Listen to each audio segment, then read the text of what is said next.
Vamos conversar agora com a deputada federal Alê Silva, do Republicanos de Minas Gerais, que destinou cerca de 33 milhões de reais por meio desse mecanismo entre 2020 e 2021. Deputada, bem-vinda e boa noite.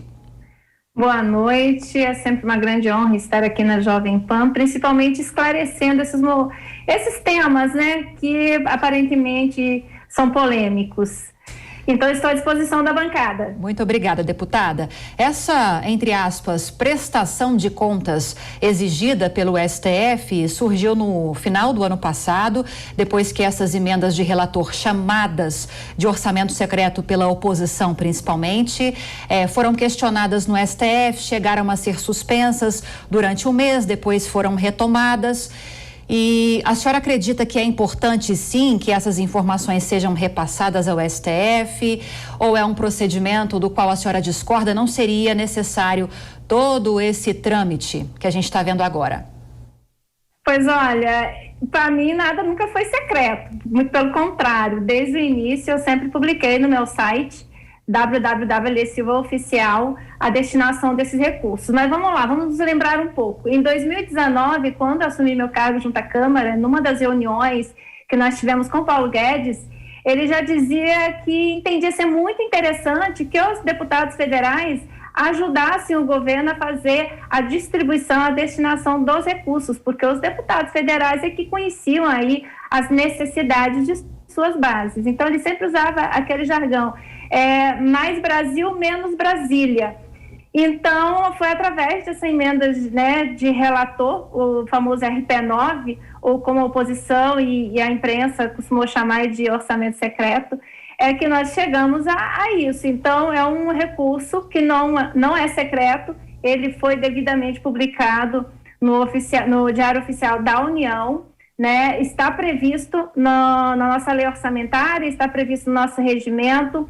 É um recurso que a gente fala emenda de relator. A sua distribuição ela é feita junto ao Congresso Nacional, né, com os deputados federais, com os senadores, e inclusive, vou te dizer, inclusive esse ano a oposição também recebeu cotas do RP9, não é só o Centrão, não somos só nós deputados da base, porque para o Supremo foram declaradas, né, as destinações dos anos de 2020 e 2021. Agora, 22, vamos ter nomes aí da oposição também tendo acesso ao RP9, esclarecendo que esses recursos são altamente carimbados, eles já estão previstos junto aos ministérios, né, já estão lá todos carimbados, tanto que a gente, né, quando chega para nós não temos o livre-arbítrio de destinar a nosso bel prazer. Então, já vem com valores definidos, já vem com as ações definidas, já vem com as propostas definidas junto aos ministérios, de acordo com os tetos, de acordo com as metas de cada ministério. Inclusive, nós temos dificuldade, porque eu, por exemplo, consegui distribuir para mais de 200 municípios, mas temos municípios que alegam não ter condições de executar determinadas ações, então, eventualmente, eles devolvem esse recurso para o Ministério, até para conta única do governo, e acabam não usando. Agora, deputada, até para deixar claro para quem está aqui nos acompanhando, queria que a senhora nos explicasse, até de forma didática, como é que funcionam as emendas de relator e quais as diferenças desse tipo de repasse para outros mecanismos de distribuição.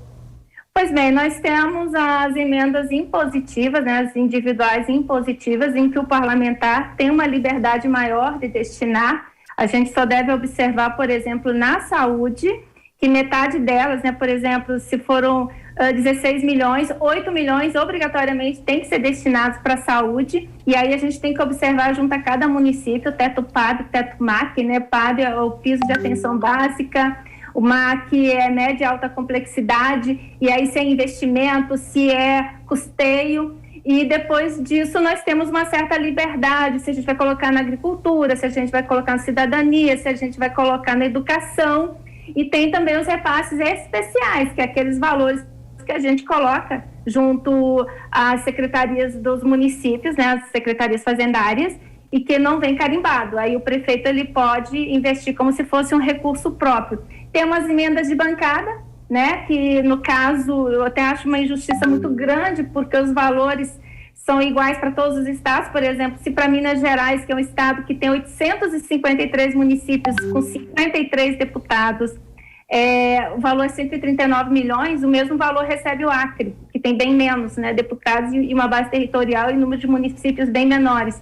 E temos o RP9, que é essa emenda de relator, que já existia há muito tempo, mas que depois de 2020 é que começou realmente a surtir efeitos, né? Antes disso, em 2019, nós tivemos alguma coisa, mas veio não como RP9, veio como RP2.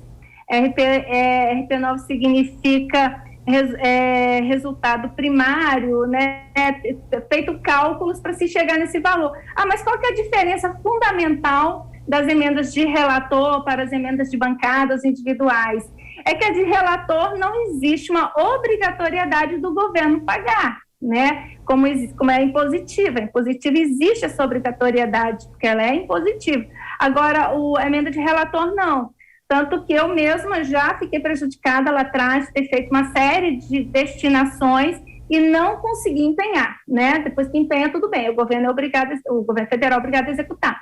Mas quantos recursos que me vieram lá atrás a título de RP9, e aí o reloginho virou no dia 31 de dezembro, né, que é o último prazo para empenho, e nós não conseguimos empenhar, né? E depois também não há nada em lei que nos defenda reclamar esses recursos junto à Câmara. Então, eu entendo, eu nunca fui cobrada, né? Lê, você tem que votar desse jeito, você tem que votar com o governo, você tem que votar com o Lira para você ter acesso ao seu RP9, para que os seus municípios consigam receber. Não, nunca me fizeram qualquer tipo de imposição nesse sentido. Então, eu sempre entendi que essa era uma política de se fazer chegar esses recursos do governo federal na ponta, tá? Que é graças ao RP9 que nós vamos conseguir calçar parte da via de acesso a uma comunidade chamada Cocais, na cidade de Coronel Fabriciano. Quando que o Ministério do Turismo talvez fosse saber que existe uma comunidade, que existe turismo nessa comunidade, numa cidade de 120 mil habitantes no interior de Minas Gerais. Talvez jamais iria saber, mas eu sei. E olha o benefício que eu estou levando a essas famílias, né? São várias famílias lá no alto dessa serra que dependem do turismo para viver, mas que devido ao difícil acesso ficam prejudicadas e que já estão ansiosas com o início dessa obra. Deputada, vou convidar os nossos comentaristas para essa conversa. Ricardo Salles, começo com você. Alê, você me convida para ir lá conhecer a obra a hora que ela estiver pronta. Mas com certeza. A explicação que você deu é muito correta, porque de fato a lógica de execução do orçamento deve fazer chegar os recursos ao contribuinte, sobretudo ao munícipe, né? Porque é aquela frase conhecida na política de que as pessoas vivem no município. Ninguém vive no estado, no governo estadual e muito menos no governo federal. São entes políticos, são uma questão jurídica, né? Uma construção artificial jurídica. A pessoa vive no município. E esse modelo de verbas geridas diretamente pelos deputados, ele obedece essa lógica. Só há um porém, e é sobre este porém que eu gostaria de ouvir a sua opinião.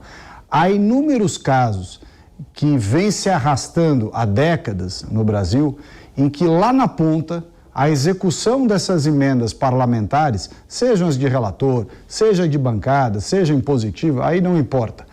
Elas acabam sendo uma espécie de toma lá da cá com prefeitos e com prestadores de serviços para a execução dessas medidas e muitos recebem rebate dessas verbas. Isso aconteceu historicamente no Brasil. Quais são os mecanismos que nós poderíamos ver adotados para que, mantendo a execução do orçamento de forma capilarizada pelos deputados, que não há em si problema nenhum, garantir, por outro lado, que não haja um excessivo aumento, não haja uma permanência, né? Não é nem aumento, é uma permanência dessas más práticas e que tem permitido os rebates e a má execução desse dinheiro com corrupção e tudo mais envolvido. Olha, nós temos que fiscalizar, né? O governo federal, ele nos oferece uma série de portais, eu destaco aqui o www.transparencia.gov.br e tem também o portal Mais Brasil, que nos dão condições de acompanhar a execução de todos esses recursos. Inclusive, como eu já falei, eu publico tudo no meu site e quando eu falo na emenda, eu coloco o link para que o cidadão consiga acompanhar, junto aos portais de transparência do governo federal, a execução dessas emendas. E eu vou te dizer o seguinte, hoje a legislação ela é altamente rigorosa, junto com as prefeituras, eu acompanho a execução das minhas emendas, eu vejo lá acontecendo a licitação, e não raras às vezes essas licitações junto aos municípios, elas dão por deserta, porque as empresas não conseguem se adequar a tantas exigências. Outro detalhe muito importante, na execução dos RP9, quando se trata de obras e de compra de maquinário, por exemplo, a Caixa Econômica está ali fiscalizando, tanto que a Caixa Econômica, ela tem, às vezes, até um excesso de burocracia e faz retardar o andamento das obras. Essa obra que eu citei, por exemplo, para vocês aqui, né, de acesso a um ponto turístico Coronel Fabriciano, na comunidade do Cocais, nós já estamos lutando há 2 anos para ter todos os projetos aprovados junto à Caixa, e agora, né, quase 2 anos depois, é que a Caixa aprovou aí o trâmite final, que é a licitação. Então, assim, as prefeituras, elas sofrem muita fiscalização, ainda temos que sempre estar respondendo os questionamentos dos cidadãos comuns, eu sempre fico muito à vontade com relação a isso. Toma lá da cá, olha, não vou negar que existe, né? Mas hoje, graças a Deus, com essa leva nova aí de deputados que nós temos junto à Câmara, isso aí não tem acontecido com tanta frequência. Eu, por exemplo, não teria nem como praticar tomar lá da cá com mais de 200 municípios, né? Eu pulverizei muito, usei como critério de distribuição das minhas emendas, não só a RP9, mas as demais, sempre de acordo com as necessidades dos municípios. Então, eu sempre digo que eu fiz a distribuição mais republicana possível, e pelo que eu venho acompanhando dos meus colegas, eles também têm feito isso. Tanto que a gente não está sofrendo nenhum tipo de investigação nesse sentido. Então, assim, é sempre fiscalizar, as pessoas indagarem, questionarem e se identificarem alguma inconsistência que dá para identificar nesses sites, levar ao conhecimento das autoridades competentes, né? O Ministério Público Estadual ou Federal, dependendo que seja o caso. Dentro do próprio Ministério, nós temos uma série de modelos de auditorias junto ao Ministério da Saúde. Eu já acessei sites da transparência, na época que o governo estava mandando muito dinheiro para a Covid, eu identificava as inconsistências, preparava meus dossiês e mandava para o Ministério da Saúde. Sempre obtinha a resposta, houve abertura de várias investigações. Então, assim, é fiscalizando, mas isso não é porque é RP9, é que nós vamos ter uma abertura maior para corrupção. O sujeito, quando quer ser corrupto, ele vai ser corrupto com qualquer coisa, né? Chegou ali alguma facilidade na mão dele, ele vai fazer uso. Deputada, agora, pois não? Vou só passar para o Roberto Mota fazer uma última pergunta. Infelizmente, nosso tempo está quase esgotado, mas bem rapidinho, Mota, por favor, sua pergunta. Deputada, a senhora vê alguma oportunidade para simplificar esse processo de orçamento do governo, que é um processo meio complicado, pouca gente entende realmente como é que funciona. A senhora vê alguma oportunidade aí de simplificação? Eu acredito sim que nós temos que aprimorar esse sistema, principalmente com um detalhe, e esse detalhe para nós, deputados, ele não é uma coisa tão confortável. Por exemplo, esses recursos, quando seguem, né, para os municípios, que entra ali no cofre do município, ele não segue com o meu nome, como acontece com a emenda impositiva. Ok? Tanto que às vezes fica ali mais de um deputado questionando, não, esse valor fui eu que mandei, não fui eu que mandei, aí chega uma máquina, fala que foi senador, então está faltando isso daí, identificar aquela emenda na pessoa daquele parlamentar. Então, para isso, eu acho que esse nosso modelo, até tenho aqui o CIOP, né, ele deveria ser alterado e seguir o mesmo modelo da emenda impositiva, porque ela está lançada no meu feed da Câmara, o recurso vai com o meu nome, então fica tudo bem mais esclarecido. Agora, volto a dizer, para quem é honesto, né, a gente está sempre sendo transparente, a gente sempre está lançando, não porque, né, gente, se for para manter secreto, para mim não interessa, o meu público me cobra, eles querem saber o que eu estou mandando para os municípios, então eu tenho que dizer, olha, estou mandando isso e isso, não teria a menor graça se eu tivesse que manter escondido. Pois bem, acabamos de ouvir a Alê Silva, deputada federal pelo Republicanos de Minas. Deputada, obrigada pela entrevista. Eu que agradeço aí meu amigo de luta, aí nosso para sempre ministro do Meio Ambiente. Tamo junto.